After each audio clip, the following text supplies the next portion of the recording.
time is precious, especially for us successful people, right? That's why I'm telling you right now what to expect in my very first episode of the Simply Successful podcast.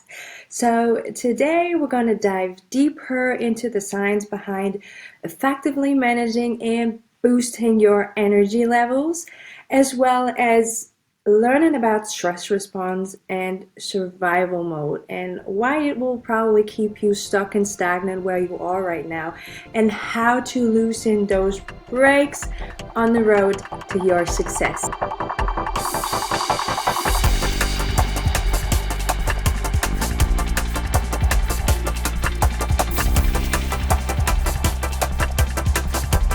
But hey, welcome, champs. This is the Simply Successful Podcast, my show that gatekeeps all the laws, tools, and techniques you need to create your own success story, to become the highest version of yourself, and of course, to finally create the life of your dreams.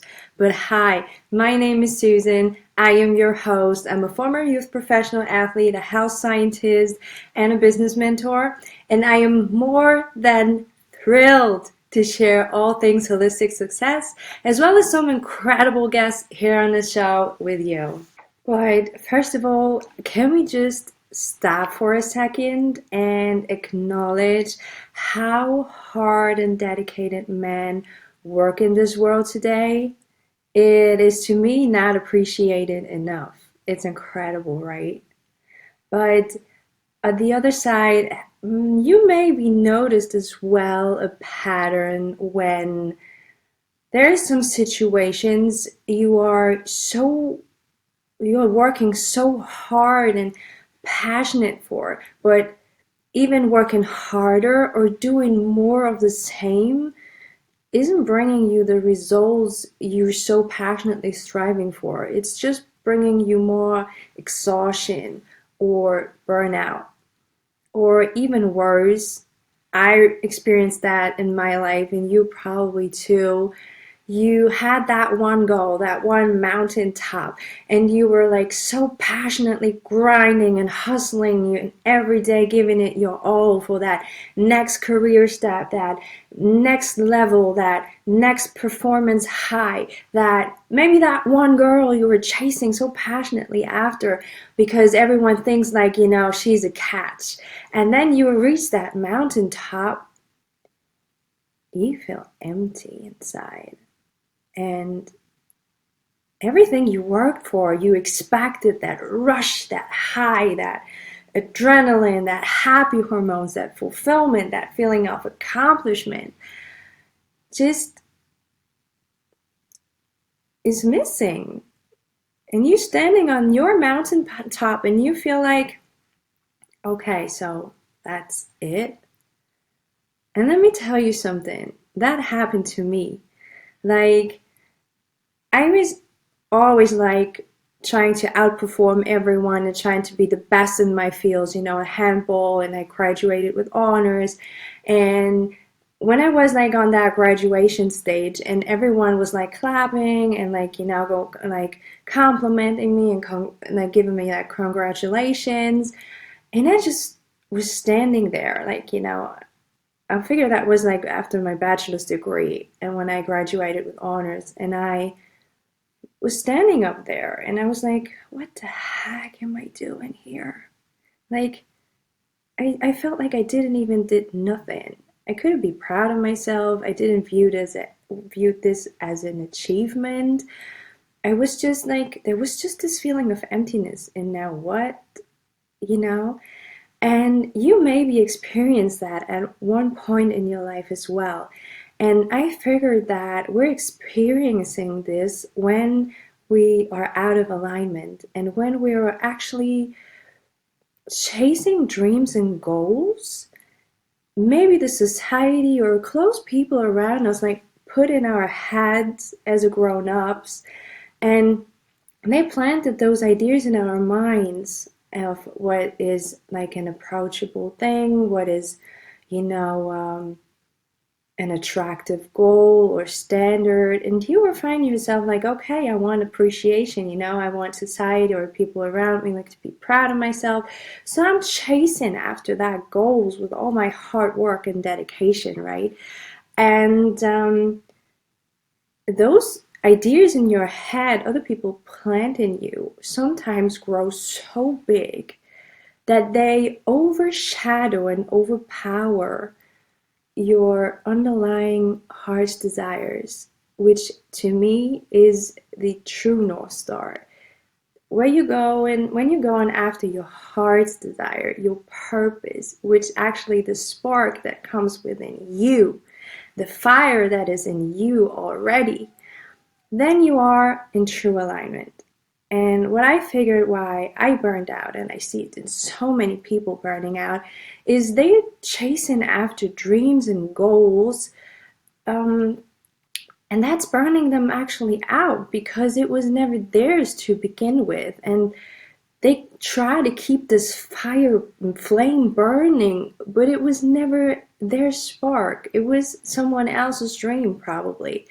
And now you're finding yourself like in those rat race trying to reach that goal, and then you are like stuck in it, and then you feel like, oh my gosh, I feel empty. And then what I see a lot of people, especially like men, do then is like indulge in different things to try to fill that gap. Is it drinking? Is it maybe even worse, like drugs? Is it gambling? Is it overworking? Is it women? Like if you like are out of alignment and you chasing after goals that were never yours to begin with, then you try to fill that void, that darkness, that emptiness inside with, or even with food. That's most common with girls, but I see a lot of men do this as well. And you try to fill that gap inside. So I don't want that for you. And that's why I'm sharing it in this very first episode.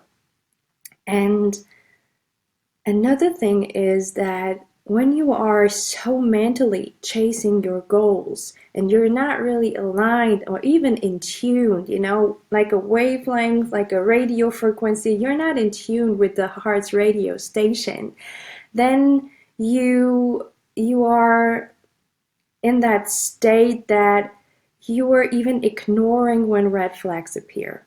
Because God or the universe or whatever you believe in is good, right? And it is always sending us little signs and hints here and there and says like, hey baby, you may be off track. That's maybe not your dream, not your carrot you're chasing after. And it goes those little flags here and there.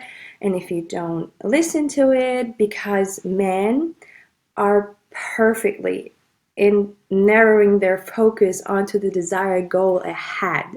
And they are so good in this that they just ignore every red flag, left or right. So what is happening then? Life puts bigger red flags, and if you ignore them, life puts complete roadblocks onto your street. So the universe, maybe you're looking back now in your path, and the universe always like tries to reject you at some point. And like rejection is actually divine protection and redirection, because God wants us to go after our heart's desires, men and women. So it always tries to redirect us. But I saw so many clients burning themselves out so much because, you're socialized as this man, this hustler, and once I set my mind to it, I'm going after it. No matter if I have to crush through 100 brick walls, that type of mentality. And don't get me wrong, like that mentality, like that's persistence and that go for it attitude, that pushing through hardship and challenges, this is like a very, very good attribute. And this is actually one of the foundations to become successful further ahead in life, because you need persistence in growth, and to overcome those challenges.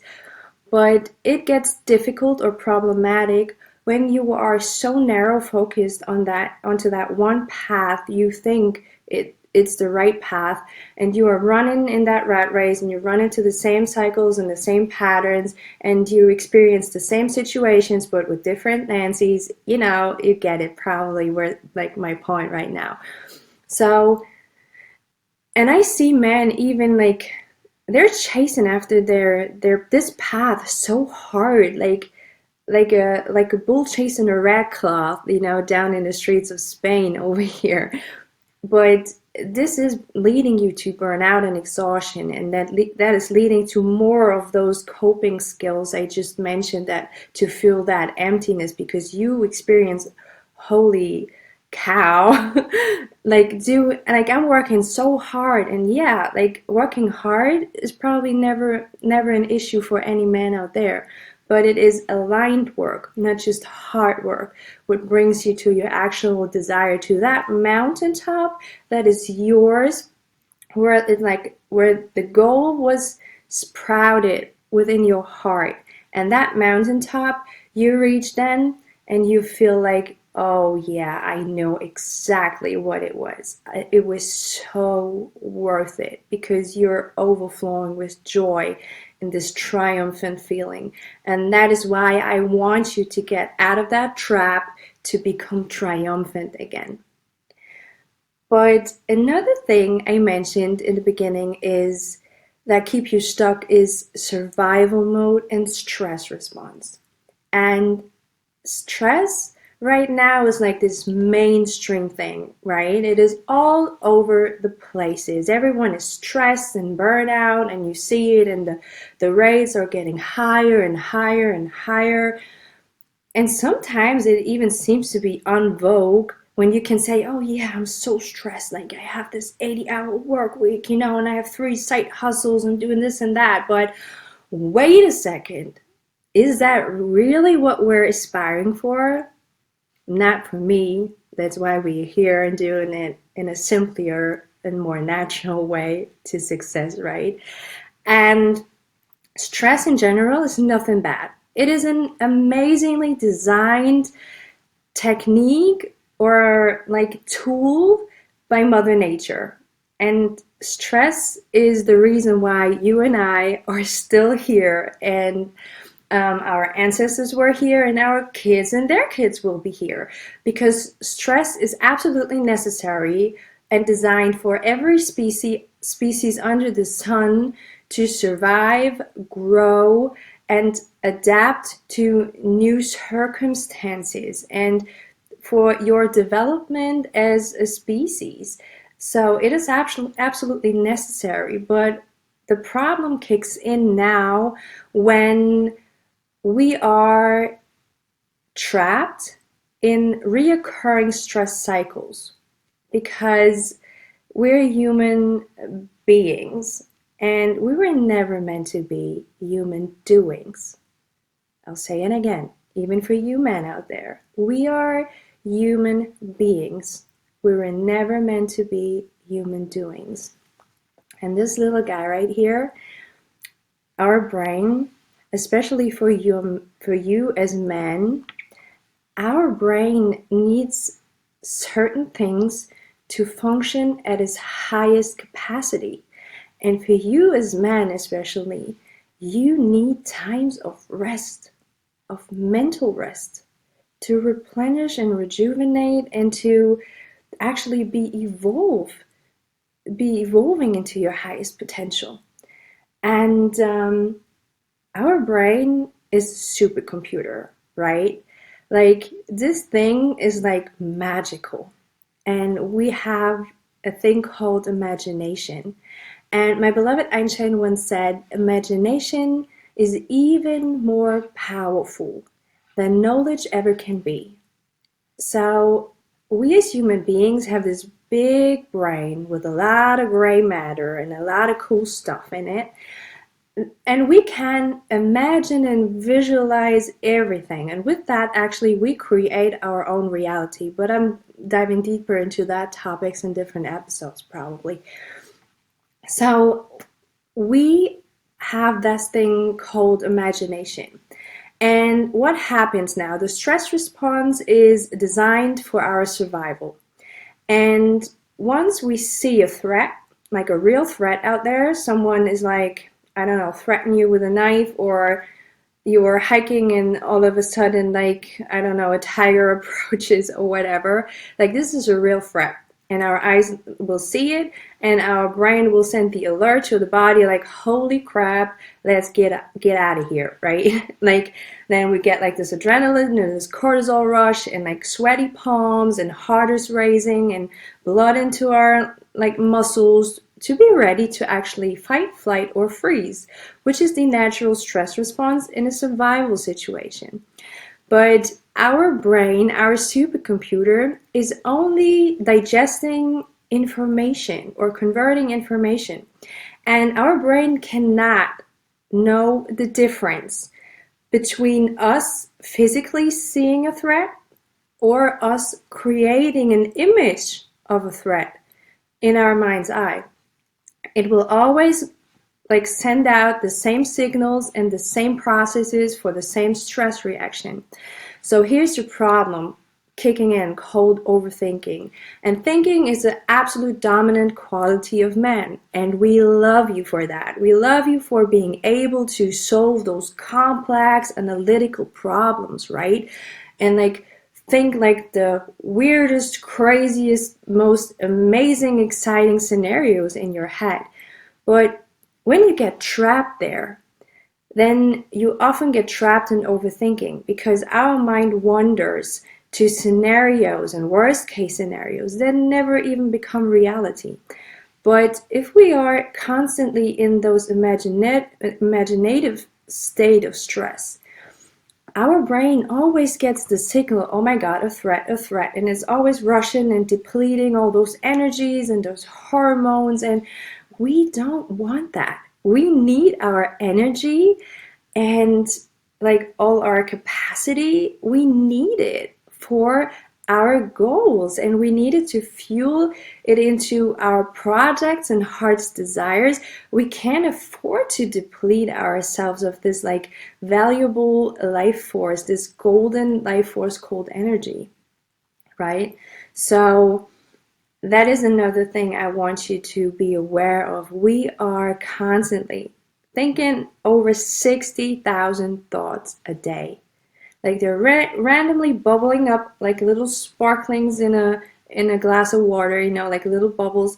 They just rise to the surface. Most of them, 95% of them, subconsciously.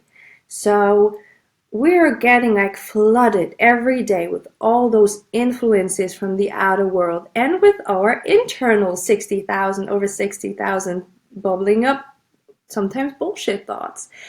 And now we're keeping our head constantly in this imaginative state. And I've heard an example the other day, and it made me crack. And I want to share it with you so I can make this even more visible and memorable to you. So our imagination, our brain is so powerful that you can even have a complete total freak out experience and body reaction when you're lying in your bed. What does that mean? Imagine you are lying in your bed at night, and let's say you're in your New York City apartment in the 22nd floor. You're laying in your bed, ready to sleep, all cuddled up and cozy, right? And you're randomly thinking about, oh, maybe I'm going for a swim on the weekend out there in Long Island. And all of a sudden, because I'll bet you've seen a lot of shark movies, a vivid imagination comes into your mind about you swimming in the ocean, and then a great white shark approaches, right? And what does that to your body and your brain? Like once you have that vivid imagination in your mind's eye, your brain sends out the alert, because as I told you, it doesn't know the difference between a real threat and an imaginative threat. So you will have, laying there in your bed, a whole stress response as if it's happening to you right now in that moment in real life. Like your heart's gonna race, you breathe heavily, your palms get sweaty, the blood is in your muscles ready to fight or flight, and you are freaking out. And just by laying in your bed. Isn't that crazy? It's hilarious, probably you say, but let's leave the joke aside because this is what we are doing to us and our energy and our sanity on a daily basis. And not just once a day, I'll bet like 100 million times a day, right? And actually, most of those scenarios and like threats we create or what if stories we create in our minds never become real life. Like you can think back and like think about, okay, how many times did my worst case scenario I imagined in my head actually become true? And I bet it's not that big of a number, maybe even never. So because seriously, how high are the chances? I don't think that a great white shark on the coastline of Long Island will one day jump out of the water, take the Long Island Railroad all the way to the city, to Penn Station, to hijack an Uber and go to your apartment, take the elevator to the 22nd floor and get up your ass. It's hilarious, right? But that's what we're doing, and that's where we're depleting so much valuable energy we need actually to reach that next mountaintop we are like so passionately striving for, right? And we are in good company with that. You know that? I just read in Forbes magazine a study that said that 73%,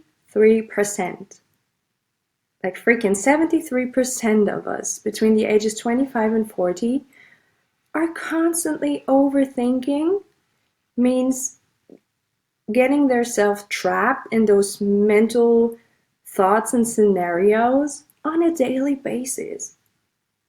Isn't that crazy? To me, overthinking into self-created stress responses is a real epidemic these days. And I hope I can like opening your mind for that topic with today's episode because it is really close to my heart. And don't get me wrong, I find myself still today, every freaking day, being trapped in those limiting beliefs and bullshit and negative self-talk that like constantly arises. Like, of course, that happens to me too. But good thing is these days I have tools and techniques to actually drag myself out of the mud, right? Drag myself out of that rat race of repeating like intrusive thoughts and all that stuff. And this is why what I want to actually share with you today too. So you're not only like are more equipped in handling your stress responses and handling your overthinking methods, and you actually are like the first thing is being aware of what's going on, you know, because my approach is always to you cannot change without really understanding the root cause, because if you don't understand and comprehend the root cause and the biomechanics and the underlying laws, why things happen, then I think really, really dearly that you cannot change and transform like tremendously, like wholeheartedly, like holistically.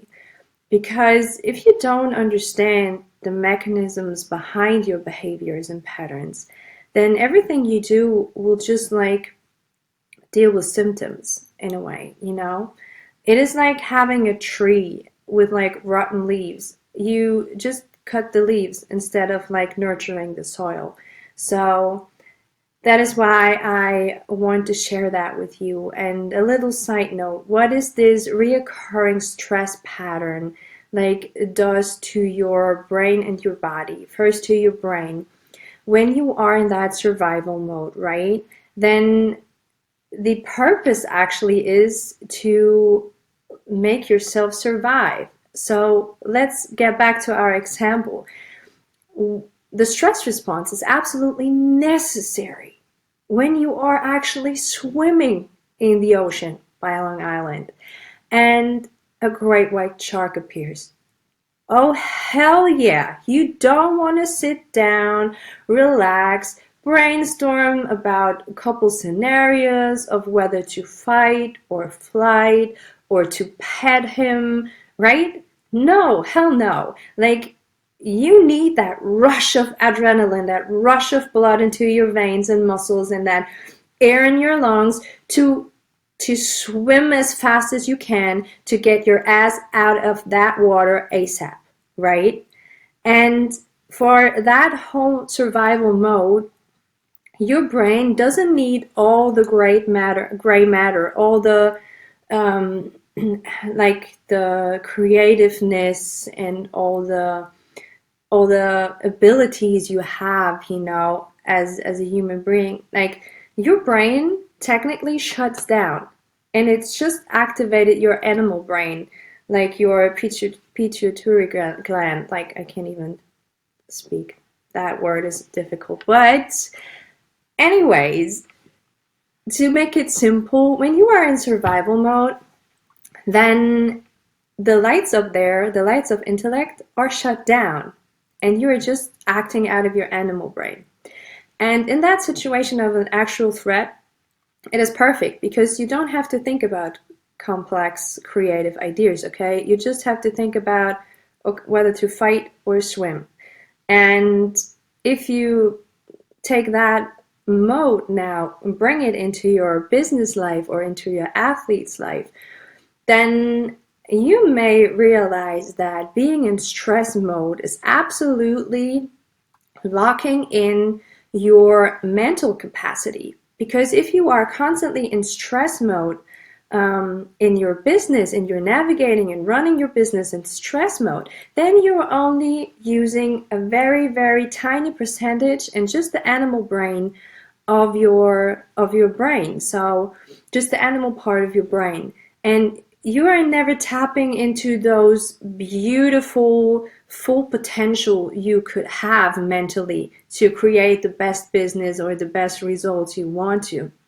So we don't want that. So be aware of this stress response, especially those self-induced stress response and those reoccurring thinking patterns. And a side note, what it does to your body, like cortisol, which is the most dominant stress hormone, spikes up when you are under stress. And what does that mean? It is a catabolic hormone. So we experience that it is eating your structures up to like generate this energy, this force to fight or flight.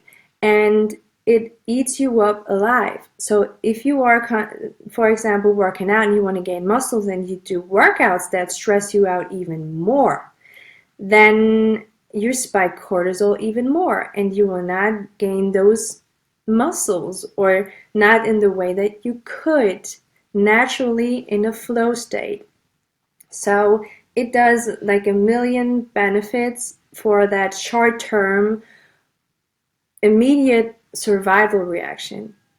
So it's very helpful and necessary for that. But we have to learn these days how to master it and really like how to dim it down in scenarios in everyday life where it's not helpful at all. And I want to give you some of my most important tips on how to navigate through it now. So first of all, become aware and self-conscious of all those bubbling up thoughts. And especially have a close look on your inner self-talk and your inner critique, and realize, what is it actually that you say to yourself? What is it you're constantly thinking or worrying about? What are dominant thoughts? What are dominant intrusive thoughts? What are limiting beliefs that come up all the time? Like, you're not gonna make it. Like, you're not smart enough. Like, don't even try. Oh, what, you? Like, funny. I don't know. Like, just be investigative with your own thoughts and become aware of them. And you are a freaking master of the universe. Men are the master of the universe. Like, you can go out there and conquer this freaking universe. So you want to tell me you're not able to master your thoughts? Oh, hell yeah, I believe in you. You can master your thoughts. So realize them and master them. Like, say, stop, okay, I'll see you, coming up thought, I see you, I acknowledge you, but like a dog, I make you sit and send you down back to the basket. I sit you down and send you back to the basket. I am not investing any more like of this golden energy, of this valuable asset of my attention into your bullshit thoughts. And what will happen is those thoughts, when you're like being aware of them, you observe them, and you don't engage in them, they will become like less loud and loud with time, and then they disappear at some point. And another good thing you can do if you don't want to do it mentally or you have struggle with it, then just have your journal aside and write down the most dominant limiting beliefs and intrusive thoughts that come up on a daily basis. Then you have it visually in front of your eyes, and you can like actually read it, and then you can like evaluate them, and then you can look at it and like, okay, what am I thinking on a constant basis? Is that really true? Like, is that the universal truth for every freaking person under the sun? And I bet it's a no. And now you can do two things. You can reframe the words, so the sentence is actually something that is uplifting you and that is motivating you and that is like pushing you to your highest version. Or you can just take that paper, you can crush it physically in your hands, and you can throw it in the trash can. And you dump it out. You dump the bullshit thoughts out. And you will probably not see a complete cure from today to tomorrow. But if you are like consistent with that process, like with every other thing, that shows off after a period of like consistency, you will see results. You will see how freeing that is to really release all this bullshit and negative thinking out of your brain. And then you evaluate it, and then you like reframe it, and you can even go as far as affirming the new belief that is actually benefiting you, because what you constantly think or assume is building your character. And you may know that very sad example of my beloved Heath Ledger, God bless his soul, and the Joker movie, right? He did this thing called method acting. And what are you doing in method acting? You are adapting all the beliefs, the thoughts, the ideas, the habits, the behavior, the how you carry yourself. You adapt everything from that character. And what does it to you over time? You become that character. And that was, of course, it is impressive for acting because it's so realistic. And you know why it is realistic? Because you are that freaking character now. Because what you constantly think and assume, you become. You become how you behave and what you believe. And that's a very sad example, but probably memorable. So what I want for you is for you to create your best character, and then get very aware with what to believe, behave, and feel to step into that character. Because guess what? You will become it. That is like, we're doing like the good method acting thing in a way. And you will see that progress. And another thing which is really like close to my heart, because I was like really bad with it.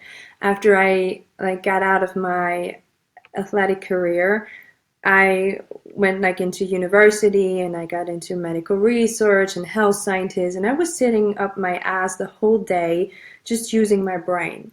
And then I figured that overthinking gets worse and worse whenever I don't move my body. And that is what I want for you. Of course, you are a man and thinking is a dominant quality in you, but you're not a brain walking around like on 2 feet. You are a whole entire being with a body, with a soul, and a mind. And whenever you had a stressful day and you had a lot of like mental things to solve, and you find yourself maybe like at night in those like anxiety or overthinking, I want you to move. Because when you move your body, you immediately drop out of your mind because your awareness is now on your body. And that is maybe easy, but absolutely like tremendous. It changes everything. So get aware of these bubbly, thubbly thoughts, evaluate them, master them, send them back to the basket. We don't engage in that bullshit no more because it's draining our life force. We need to actually build a freaking empire. And move your body. You're an entire being, not just a beautiful mind. You have to move your body, which is your vessel, which is actually allowing you to do all those amazing things out there in the world. And the last tip I want to share with you today is be more intentional with that liquid golden life force. Now I told you a bit about how to like free yourself from traps so you have more free energy to invest in. And now I want you to really like view yourself and your life as an energy bank account and really give a close look on who is actually like people, places, and patterns that pay into that account that make you feel uplifted, motivated, like replenished. You want more of that, like things, people, places, habits, pattern that pay into your energy bank account. And what I want you to do as well is have a close look on people, places, and patterns that drain you, that are energy vampires to your energy bank account. And as much as possible, I want you to get rid of them. Because in the end, energy is all we have to create all we want. And we have to take very, very good care of it. And with that, thank you so much for partaking in my very first episode. I hope you found some golden nuggets in it, and you would do me a great, great favor if you share that episode with someone that is close to your heart and that's maybe struggling like everyone with the same things we discussed today. And you will help this podcast and my vision go out into the world and help as much people as possible from trapped to triumphant again.